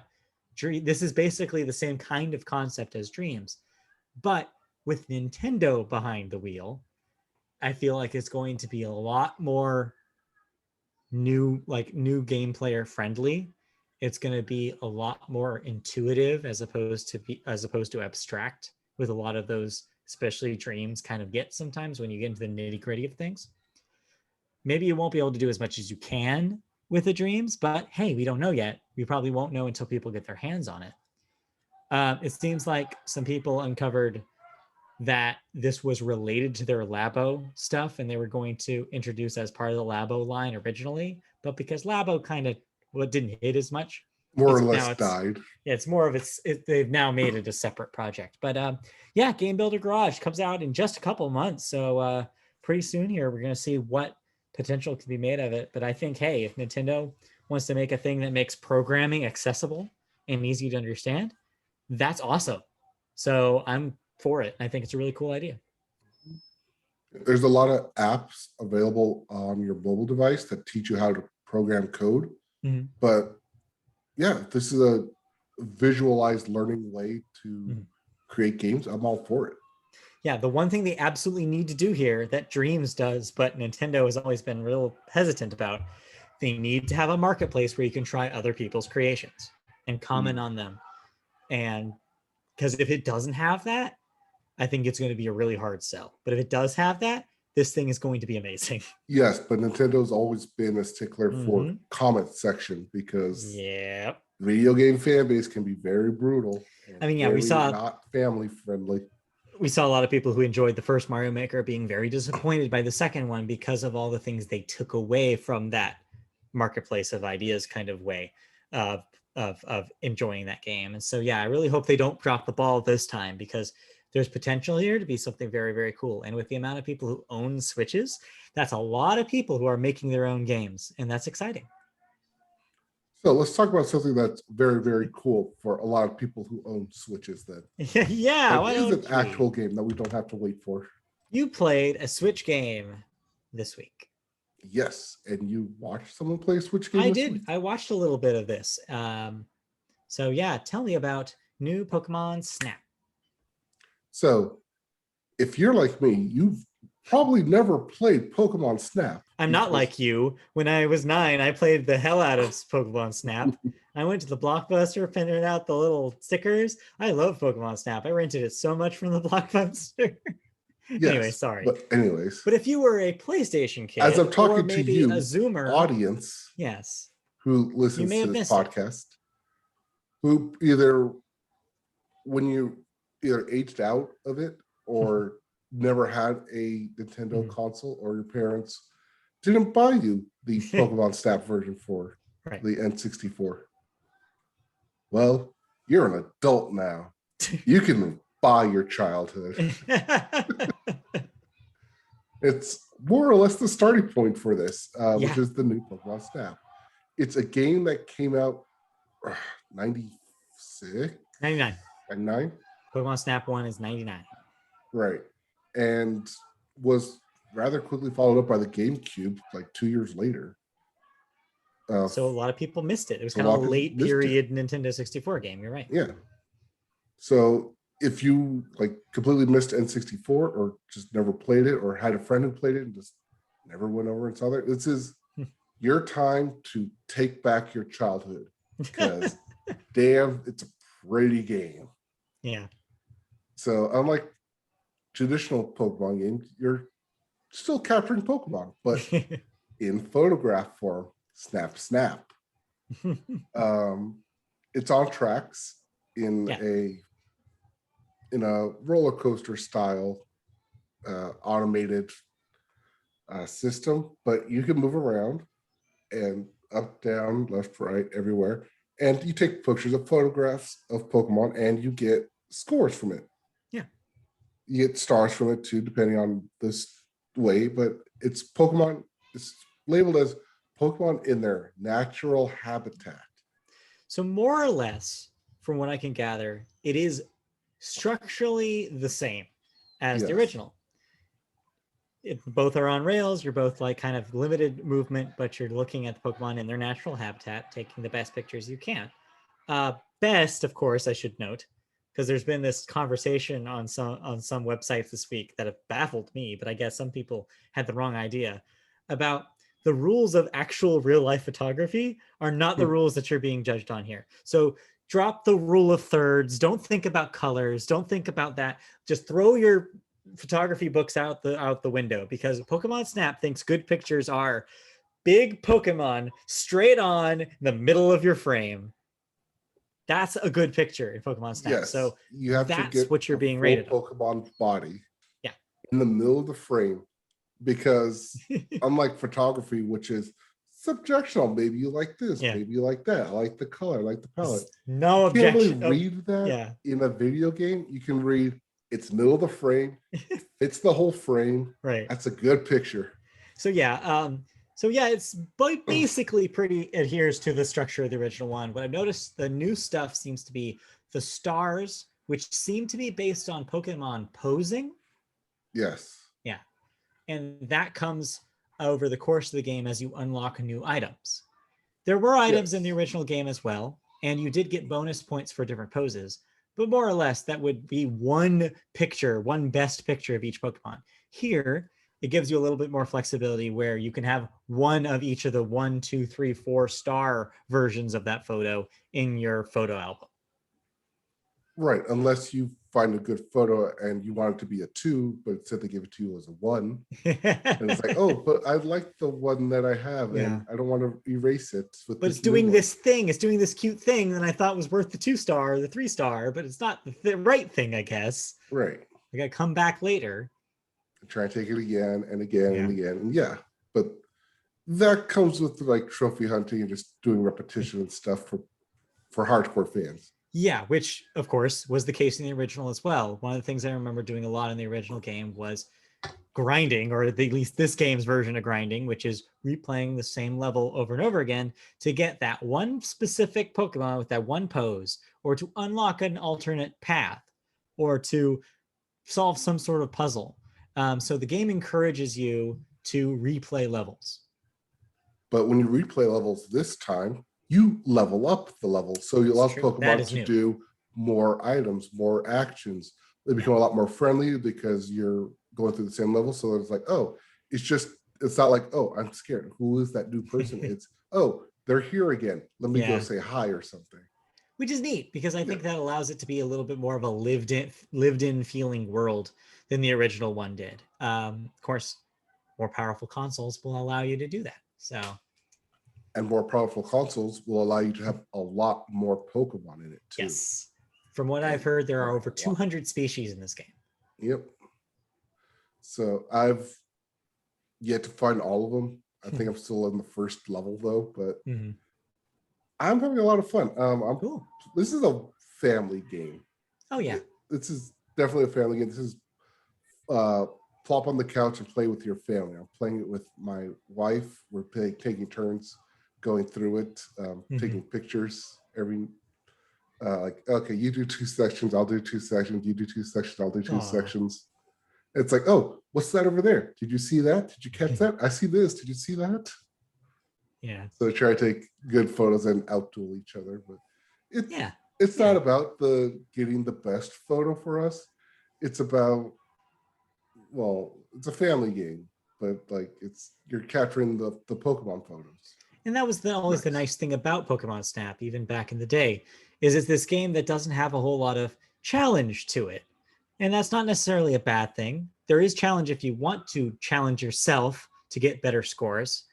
And there is more progression this time, like you said, with the experience system and leveling up the levels.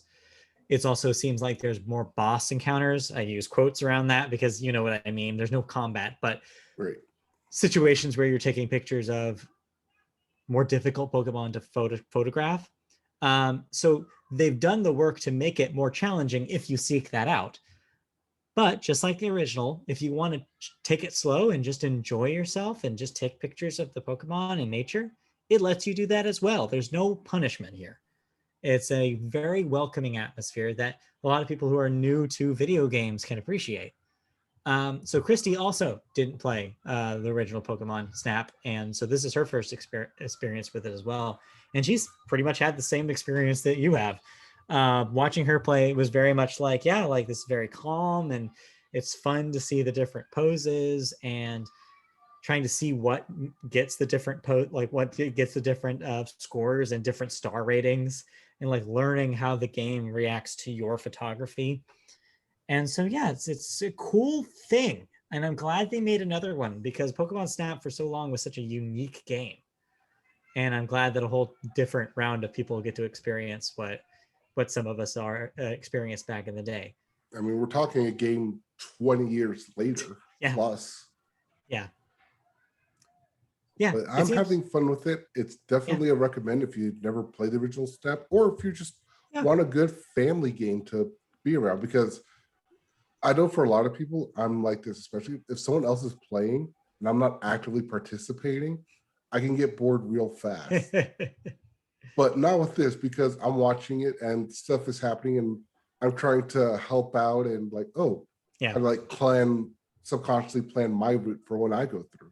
And that plays into that replayability part too, because then something that you pointed out, the person can do again when they do, like, can actually see themselves when they do the level again. And they're not long enough where you feel like, I have to do this again. It's less frustrating and more 2 like about minutes, I think, for around. So it's quick, it's bite size, so you can get right back in there and be like, okay, this time when I get to that Bidoof, I'm going to get a better picture, not just get its ass. So many Pokemon ass the first But if you want to take pictures of asses, this game's got you. Like Christy was playing and I'm like, I feel like in the original game, I don't remember seeing the backsides of everybody, but in this game, they do not want to show you their fronts, it looks like. Well, I guess that comes with the leveling up, that they'll turn around and see you more. Okay, so that is mechanical. Okay, that's interesting. Yeah. Okay, all right. Because you get more points when you get their front viewing. Yeah. But if when you go through the first time, it's a lot of backside, side views. See, that's really cool. You go through, that's really cool. Turn more. Because I feel like one of the issues with the original is that that the Pokemon had baked in animations that never changed in the original game. And so it did have, sometimes it felt like Disneyland Jungle Cruise, where you're like, oh, we're getting this part. The Snorlax is going to get up and wave. And so, like that is a good solution to that problem, where it's like, oh, the more you play, these Pokemon are actually going to do different things and are going to interact with you in different ways. That's crucial to have that replayability not get stale. Yep. That is one thing that I do like about this game, and I like about movies as well. It has layers. Yes. And So it has a lot of layers for newcomers to the game, for like my wife, experienced gamers like myself, and even trophy hunters who want to delve in and get all those 5-star high score ratings. Yeah, and it seems like there's even on top of that, there seems to be some sort of built-in achievement equivalent. So that way there's little challenges that you can do around the levels as well, which is cool. Yep. It is a wealth of a game that has a lot going on for it. And seems like it. Definitely pick it up if you're a fan of Pokemon, if you had a passing for Pokemon snap, if you just like photography. Yeah. There's a good after you take the photos, you can go back in and spruce them up and kind of edit the photos. Yeah. That's cool too. I haven't gotten to the sticker portion yet, but there's a sticker portion where you can throw like sunglasses and sparkles and rainbows everywhere. Back in my day, if you wanted a picture of your Pokemon, you had to go to the Blockbuster, pay $5, print it out. Well, now Blockbuster sheet comes to you. Yeah, no. Well, because you get the NFC thing. Yeah. Pod. But yeah, no, it's funny to see how different things are. But yeah, I'm glad it's good because and I think it's really cool that people get to have that experience. Yep. Yeah. So Media Boat, play it. Yeah, for sure. Yeah, that's a recommend. Yep. And with that wraps us up here. It does. So I've also been playing Final Fantasy VII Remake. Haven't quite beaten it yet. That damn game is pretty long, apparently. Yeah. But I do have my next game in mind. Okay. Which is the New Game Plus version of Horizon Zero Dawn. All right. Because I didn't get to play New Game Plus with it. Yeah. It wasn't a feature when it came out. It was just you play the game and that was it. And you got the DLC, right? You got the Frozen Tundra DLC to play. Yep, the Frozen Wilds DLC, so I can play through that as well in New Game Plus. And so, yeah, that's right. I was going to talk about this last week, but forgot about it because we didn't get to it in time. But I'm so glad that I have PS Plus because it saved all those old files to the cloud. Yeah. Way back when the game came out in 2017. So I haven't played this game in years. Yeah. But because it was saved to the cloud, I can pick up right where I left off and I don't have to run through everything again. That's super cool. Mm-hmm. All right. Well, if you want to see him play some of that, I'm sure he'll be streaming it on twitch.tv/MediaBoat when he does. So let's begin the plugs on that note. If you want to see this podcast, though, there are two big ways to do it. If you want to see the video version, that's on YouTube. Go to youtube.com, search MediaBoat Podcast. You'll find our channel. Like, subscribe, comment, click the bell for notifications. You know the deal. You've used YouTube before. New episodes are every Wednesday night. And archive of older episodes are there too on our channel. If you'd rather listen to us like an old caveman, you can do that still. We're not going to judge you. We're available on all sorts of podcast apps, such as Apple Podcasts, which apparently is getting a redo very soon. Google Play, Amazon, iHeartRadio, Spotify, anywhere you listen to podcasts, we're probably there. Just search MediaBoat Podcast. You can also find us on social media. On Twitter, our handle is @MediaBoatCast. Facebook, search MediaBoat Podcast and find our page. You can comment there as well. Mike mentioned the Discord earlier. If you want to join us there, you can find the link on the twitch.tv page. And if you want to email us with questions, suggestions, comments, anything that you want, we may even read your question on the air if you do. MediaBoatPodcast@gmail.com is the email address for that. And with that, and MediaBoatPodcast.com, where you can see an archive of our podcast episodes there as well.